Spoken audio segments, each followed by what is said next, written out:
네, 초등맘 라디오 2부 책에서 배우다 시작됐습니다. 네, 반갑습니다. 저는 북카페 진행자 도반장입니다.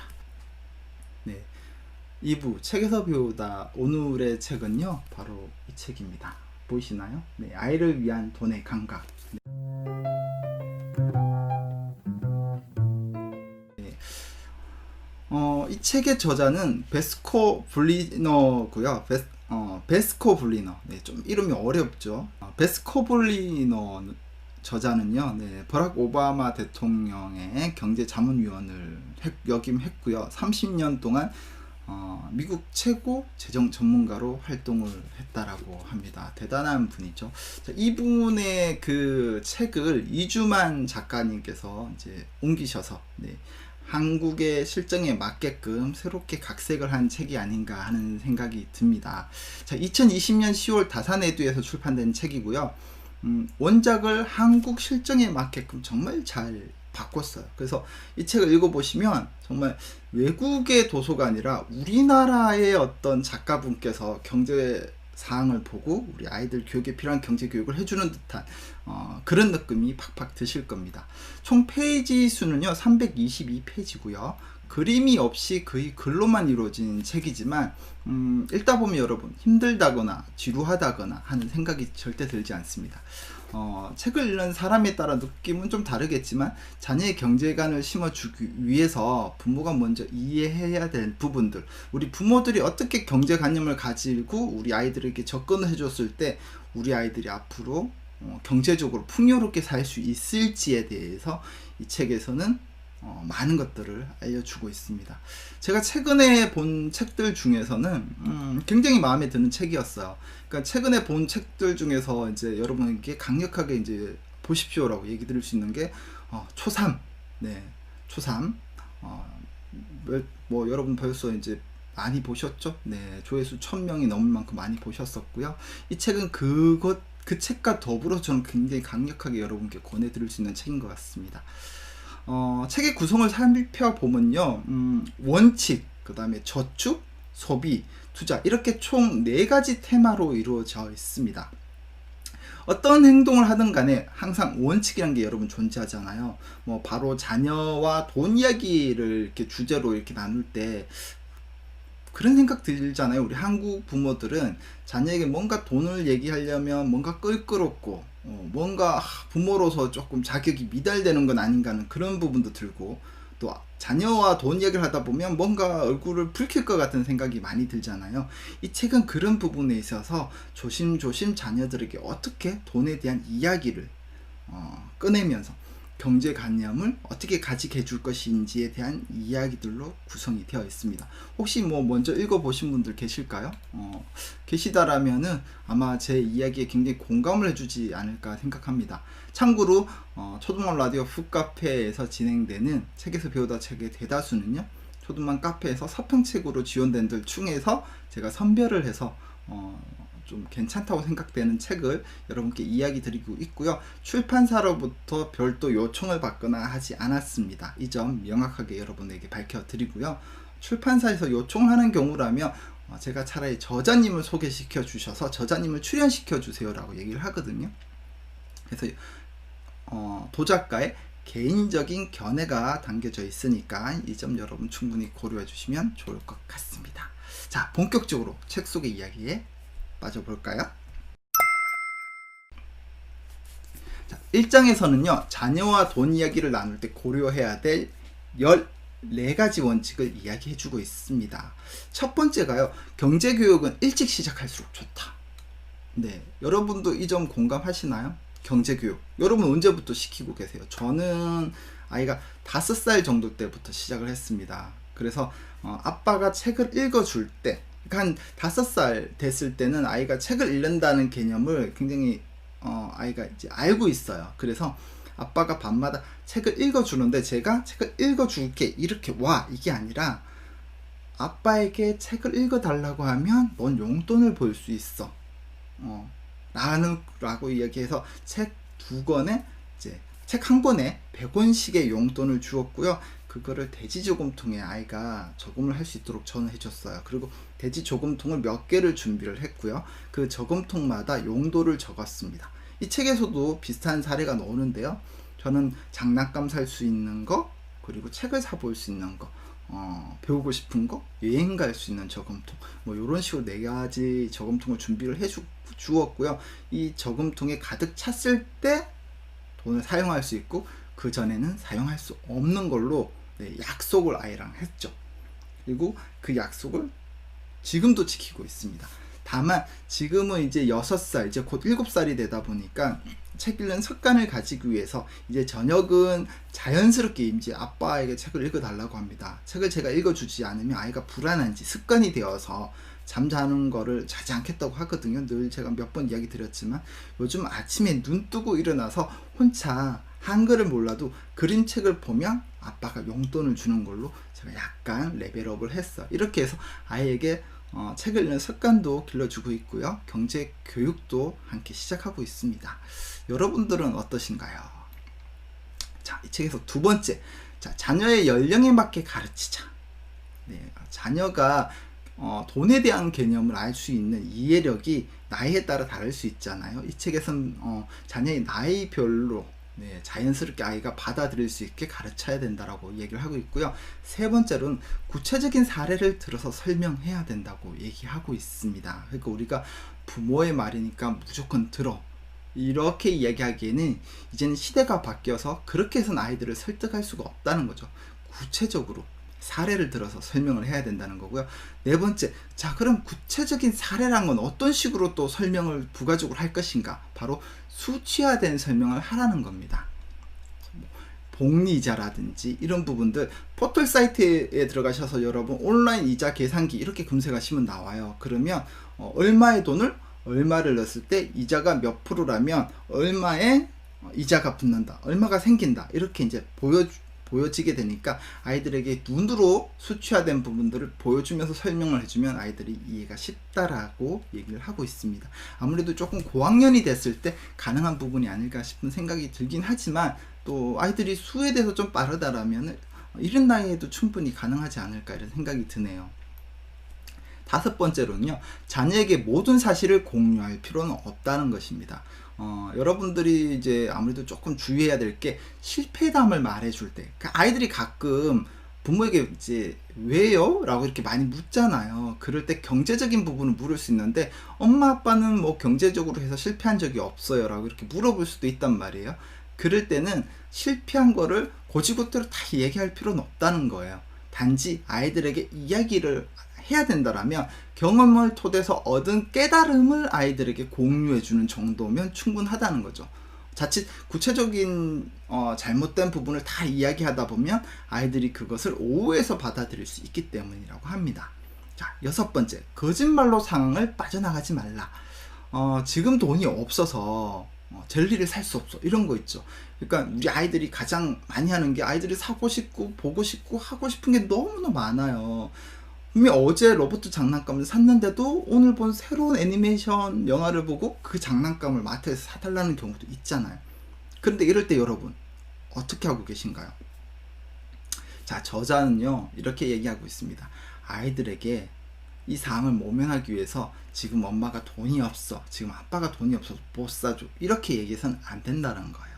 그 이유가 뭐냐면, 부모는 잠시 후에 마트에 왔잖아요. 잠시 후에 생필품을 결제하기 위해서 뭐를 꺼내 넣을까요, 여러분? 바로 신용카드. 네. 아니면 뭐 재래시장이라면 재래시장 상품권이라든지 지역사랑 상품권이라든지 이런 걸 꺼내 들겠죠. 한마디로 아이들 눈에는 부모들은 자신이 원하는 것은 결제할 수 있는 다양한 수단을 가지고 있구나라는 것을 알고 있다라는 거예요. 그래서 단지 돈이 없어서 사줄 수 없으란 얘기는 아이들에게는 거짓말로 받아들이게 된다는 거죠. 이럴 때는 오히려 솔직담백하게 대화를 하는 게 좋다라고 합니다. 어떤 식으로 대화를 하는 게 좋냐면, 어떤 이런 결정을 내리게 돼, 내가 지금 너에게 장난감을 사줄 수 없는 이유를 아이들에게 솔직하게 공유하는 거죠. 그런 편이 더 효과적이라는 겁니다. 저희 아들만 하더라도 동일한 케이스 같은 경우에 저는 이야기 해주고 있습니다. 아빠가 지금 이 장난감을 너에게 사줄 수 없는 이유는 어제 너가 장난감을 샀기 때문에 그 장난감 친구랑 또 충분히 친해지지 않는데 새로운 친구를 가지게 되는 거는 그 친구하고 놀 수 없는 것과 같지 않겠어? 너 지금 밖에 날아가면은 너 장난감통에 있는 친구들, 못 놀아주는 친구들, 이 추운데 밖에서 건우가 놀아주기만을 기다리고 있는 그 친구들은 그러면 어떻게 되는 거야? 라고도 이야기하고요. 그리고 그럼에도 불구하고 이 친구를 산다라면 우리는 이 친구만큼 다른 것을 하지 못하게 돼. 예를 들면 엄마가 반찬을, 아빠가 반찬을 살 수 없어서 우리가 저녁을 못 먹게 된다든지, 또는 너가 좋아하는 그리스 신화 책을 아빠가 추가로 구매해서 읽어줄 수 없는 상황이 돼. 그래도 좋겠어? 라고 이야기를 하게 되죠. 물론 그렇게 됐을 때 아이가 난 그래도 상관없어 사주세요 하는 친구가 있을 수도 있지만, 그렇지 않은 케이스도 충분히 생길 수가 있거든요. 저희 아들은 그렇게 얘기하더라고요. 이렇게 표현했을 때 그러면 나는 산타 할아버지한테 사달라고 얘기하지 뭐 라고 얘기하면서 넘어가더라고요. 물론 좀 시간이 지나면 산타 할아버지한테 요구하는 장난감이 또 바뀌게 되죠. 네, 우리 푸딩님은 4살쯤에 아이들이 돈의 개념을 이해하기 시작했다라고 네, 하시네요. 저희도 한 권에 100원씩 주고 아주 굉장히 그 독서 습관이랑 경제 교육을 잘하고 계시다고 저는 생각이 듭니다. 자, 어쨌든 6번째 대목, 아이들에게 경제적인 이야기를 할 때 절대 거짓말로 상황을 빠져나가서는 안 된다는 점, 이 점 여러분 꼭 기억해 주셨으면 좋겠고요. 이런 부분들을 주변에서 봤을 때 모면하기 위해서 그냥 하시는 멘트들 참 많이 보게 되거든요. 자, 7번째, 본인을 먼저 되돌아보라. 이 얘기는 뭐냐면 경제 교육을 가르치기 전에 부모의 돈 씀씀이는 어떤지 잘 봐야 돼요. 예를 들면 아빠 같은 경우는 가족과 아이들에게 뭔가 해줄 수는 없는데 반대로 담배 살 돈은 있다는 거예요. 이런 점들, 본인에게 먼저 나의 경제관념을 잘 돌아봐야 된다는 거죠. 자, 8번째, 돈 문제로 갈등하는 모습을 보이지 마라. 그러니까 아이들에게요, 부모가 아이들이 있는데 아빠와 엄마가 돈 문제로 굉장히 싸우고 다투고 이런 모습을 보여주게 되면 삶의 가치가 돈으로 무엇이든 다 결정된다라고 아이들이 잘못 받아들일 수 있다는 겁니다. 때론 돈보다 더 행복하고 돈보다 가치 있는 것들이 사실 우리 세상엔 더 많잖아요. 근데 어른들의 이런 모습으로 인해서 아이들의 인생의 모든 것이 돈이 최고다라고 생각할 수 있다는 거죠. 정말 이 점 주의해야 될 요소가 아닐까 생각해 봅니다. 우리 푸딩님, 저희도 한 권에 100원씩 하시고 저도 독서 저금 만들어서 한 권에 100원씩 놓고 있습니다. 아주 좋아요. 네, 로아스님 아주 좋아요. 네, 그럴 때 아이가 나이가 좀 이제 지금 우리 푸딩님처럼 4살이라면 네, 그 돼지 저금통 역할을 대신해 주는 것도 좋아요. 안녕 건이야, 난 꿀꿀이야. 나 자주자주 배고파. 나 자주자주 밥 주면 좋겠어. 꿀꿀 고마워, 잘 먹었어, 내일 또 줘.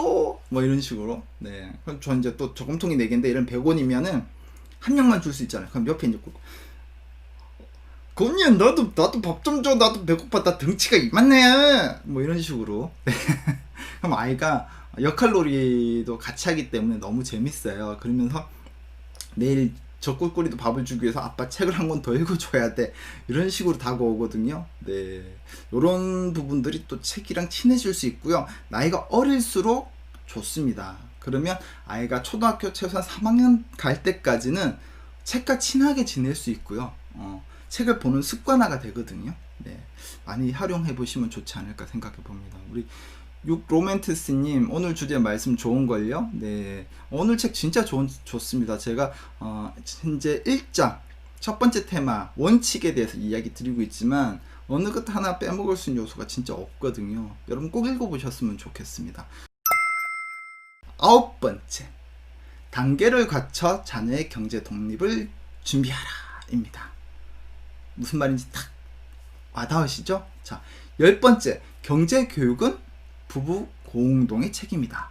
그러니까 우리 대한민국 부모님들이 기존에 보면 교육은 주로 집에 있는 엄마에게 맡기게 되는데, 이 경제 한에서는, 아니 사실 경제가 아니라 일반 교육도요, 부모 공동의 책임이라는 거죠. 같이 해줘야 돼요. 같이. 보통의 가정에 가면은 특히 돈 문제 같은 경우는 엄마보다는 아빠들이 얘기하는 경우가 좀 더 많아요. 그러다 보니까 예를 들면 아이들이 돈 문제에 한해서는 그 남자 영역이라고 오해할 수 있는 요소들이 무의식 중에 깔린다는 거. 이거는 미국도 같다라는 거죠. 네.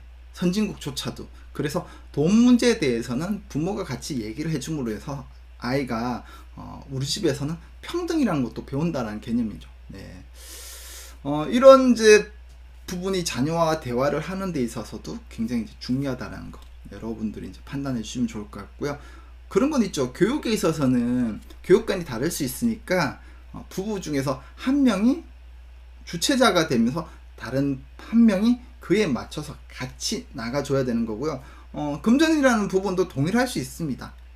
예를 들면 아빠가 원칙을 세워주되 엄마와 함께 아이에게 이제 금전적인 부분들을 이야기해줘야 되거나 아니면 엄마가 가운데서 교육 전문가 역할을 해주면서 금전적인 부분을 아빠랑 같이 아이에게 설명을 해주거나 이런 부분들로 이제 같이 해주셔야 된다는 거죠.